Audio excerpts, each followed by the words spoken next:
Oi gente, tudo bem? Estou aqui hoje para ter uma conversa séria com você sobre pecado. Não saia daí!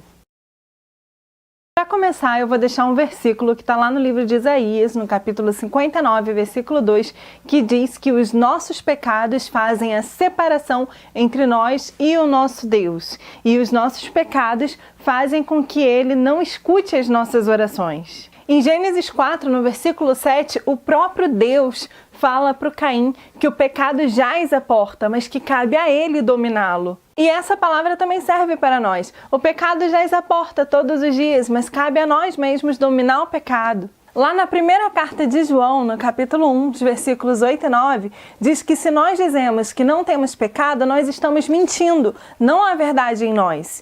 Mas se nós confessarmos os nossos pecados e deixarmos, Ele é fiel e justo para nos purificar o pecado e nos perdoar de toda injustiça. Embora muitos cristãos pensem dessa forma, não existe assim um ranking de pecados. Por exemplo, como se tivesse um pódio e tivesse aqueles pecados mais graves, assim, que são colocados ali no pódio como se fosse o primeiro lugar. E ali descendo e tem aquele ranking de pecados. Isso não existe. Nós somos ensinados desde criança nas igrejas que não existe diferença entre pecadinho e pecadão. É óbvio que existem consequências diferentes para o tipo de pecado que é praticado, mas não deixa de ser pecado. E o pecado faz a separação entre nós e Deus, como eu já falei anteriormente.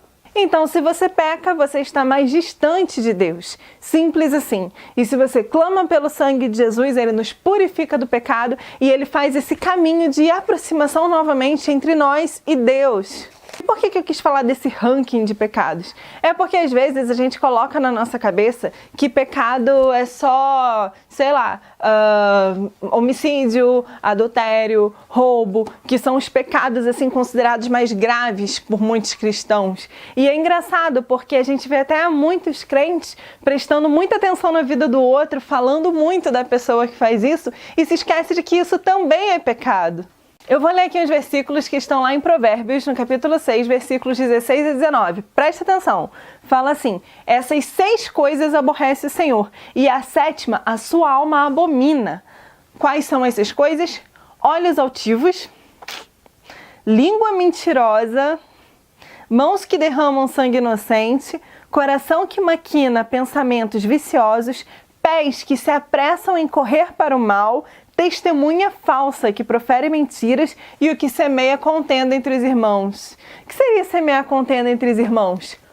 Fofoca! E seria cômico, se não fosse trágico, perceber que muitos pecados estão presentes dentro da igreja cristã brasileira. Pecados que são considerados assim como, nada a ver, é só uma mentirinha, só uma fofoquinha, só julgar a atitude do irmão, né? Então são pecados que às vezes a gente não dá bola, mas causam a separação entre nós e o nosso Deus da mesma forma como os outros também fazem isso. Quer ver um exemplo de um pecado que ninguém dá bola e está super presente na igreja hoje em dia?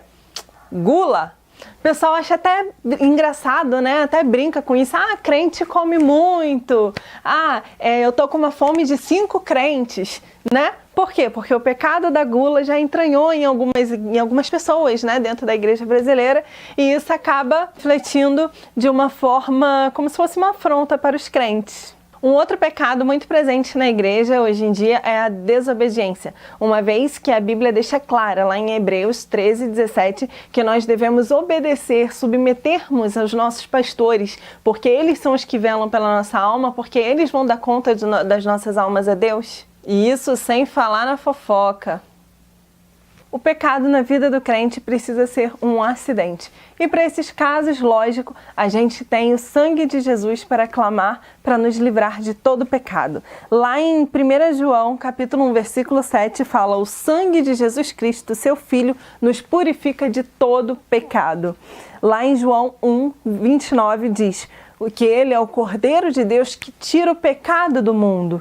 Lá em 1 João, no capítulo 2, versículo 12, diz: Filhinhos, escrevo-vos, porque pelo seu nome vos são perdoados os pecados. Quem perdoa os nossos pecados é Jesus, é o sangue de Jesus, é o nome de Jesus. E por que o sangue de Jesus tem esse poder para nos perdoar os pecados?